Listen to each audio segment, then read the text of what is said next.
그 거꾸로 보는 한국문사 그 일에 대한 어떤 추가적인 얘기인데 개죽음 약간 강렬한 언어인데 사실은 그런 단어를 썼어요.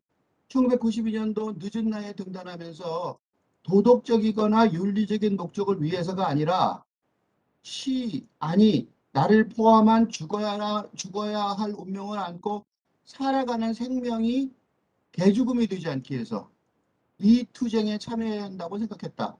라고 썼어요. 그러니까 등단 소감을 쓸 때 이 개죽음이라는 단어를 썼어요. 왜 그러냐면 이게 지금 살아있는 생명이 이 역사 속에서 의미 없는 삶이 되지 않고 뭔가를 하려는 그런 투쟁이 있다고 생각하는데 그런 투쟁이 죽어야 할 문명에 저항하는 거죠.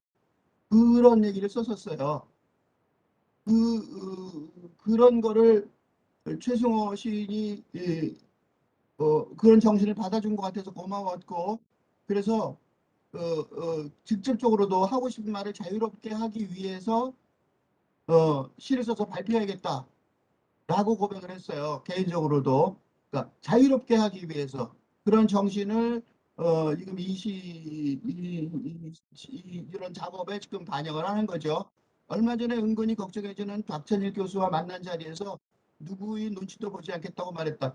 무슨 얘기를 했는지 기억은 잘 안 나는데 하여튼 너무 좀 자유롭게 말하고 산다. 그래서 좀 너무 그런 거를 걱정을 해주더라고요. 그런데 문학에서는 내가 바라는 게 없으니까 뭐 돈이나 명예를 주지 않을 거니까 그러니까 무엇보다 자유롭게 말할 수 있는 자유가 아니라면 문학이 아닐 것이라고 생각해요. 그러니까 그걸 위해서 그러니까 개죽음이 되지 않기 위해서 이런 작업을 또 하는 거죠. 여기서 말하는 자유롭게 하기 위해서 하고 싶은 말을 자유롭게 하기 위해서 이 말이 뭐냐? 뭘 자유롭게 하냐? 아무렇게나 막 하는 거냐? 아무렇게 막 하고 그냥 막 망나니처럼 사는 거냐? 옛날에 박남철 시인하고 만난 적이 있는데 박남철 시인하고 저 말년에 좀 약간 한두 번 여러 번 만났었는데 그때도 내가 하고 싶 봤더니 박남철 시인하고 직접적인 얘기는 안 했지만 그분도 자유로운 영혼이었죠. 근데 그분한테 내가 간접적으로 말했던 얘기가 아마 이 얘기였을 것 같아요. 데리다의 문학의 행위에서 인용을 했는데 제가 언급하는 추억의 순진무구한 사춘기의 노트와 일기를 쓰게 보이듯이 이러한 가변성에 대한 강박관념이 어떻게든 변해야 된다. 어떻게든 바뀌어야 된다는 강박관념. 내가 개죽음이라고 그런 이 강렬한 말을 썼는데 그게 바로 이거죠. 가변성에 대한 강박관념. 순진무구한 사춘기의 노트나 일기 같은 사춘기 때는 아주 천방지축이죠. 그런 어떤 강박관념이 우리 어느 정도까지는 문학을 다소 혼돈스러운 의미로 모든 것을 모든 방식으로 말할 수 있는 제도로 여기게끔. 그러니까 문학이라는 게 뭐냐? 모든 것을 모든 방식으로 말할 수 있게 하는 제도래요. 그러니까 문학이라는 거는 보통 통속적인 통상적인 사회에서 사용되는 제도들, 그러니까 산문에 근거한 제도들이 아니라 그것들을 다 넘어서서 모든 것을 모든 방식으로 말할 수 있게 무슨 얘기든지 무슨 방식으로든지 말할 수 있게 하는 제도죠.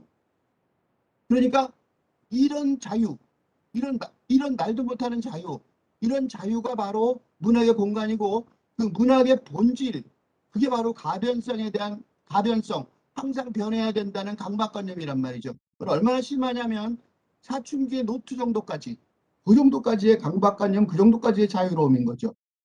문학의 공간은 그러니까 문학의 공간이라는 것은 문학의 공간, 우리가 문학을 하는 그 내용의 공간은 제도화된 허구예요.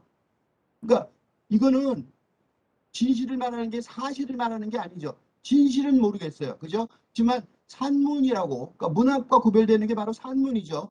산문이 아닌 허구란 말이에요. 픽션.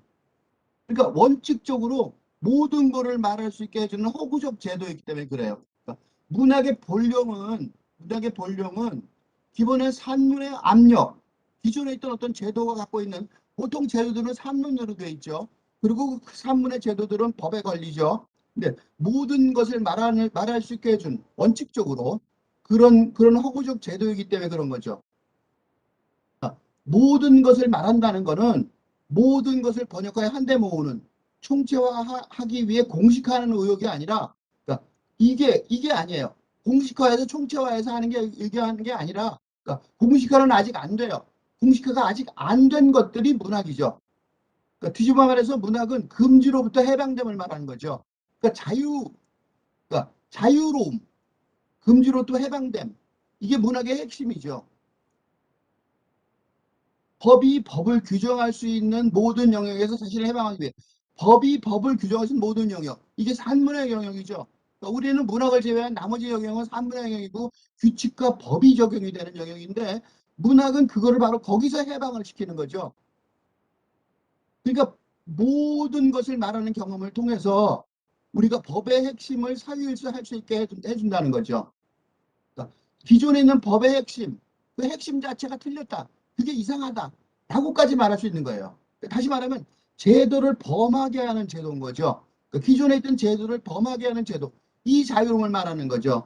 그러니까 내가 다시 한번 말하면, 위에 있는 시를 다시 보면 도덕적이거나 윤리적인 목적을 위해서가 아니라, 도덕적이나 윤리적인 목적, 이 기존의 제도에 있는 제도적인 어떤 틀에 갇힌 그런 제도가 아니라, 아니 나를 포함한 죽어야 할 운명을 안고 살아가는 생명이 대죽음이 되지 않기 위해서, 즉 말해서 이 제도에 충성해서 이 제도에서 갇혀 살지 않기 위해서 라는 말이에요. 이거는 대죽음이라는 단어를 쓴 이유는, 그게 나는 강렬한 그런 어떤 강렬한 추동을, 그게 투쟁이라고 생각한 거죠. 그게 이 시대에 꼭 필요한 제도라고 생각한 거예요.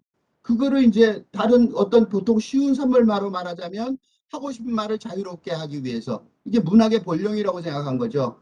그래서 뭐 어떤 문제가 좀 있긴 하겠지만 누구의 눈치도 보지 않겠다고 말할 수밖에 없고, 왜냐하면 문학에서는 그거는 산문제도가 줄 수 있는 돈이나 명예를 주기는 어려울 테니까, 무엇보다도 그런 게 오더라도 그런 건 부수적일 땀은 따름일 테니까, 그러니까 문학에서는 무엇보다 무엇이든 말할 수 있는 자유가 아니라면 다른 거, 이게 우선이죠.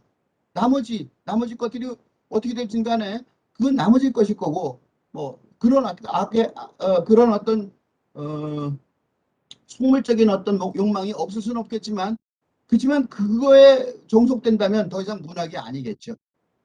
그러니까 그걸 위해서 살기 위해서는 개종이 되지 않으려야 한다라는 자세가, 지금 거꾸로 보는 한국 문학사를 쓰기로 맘먹은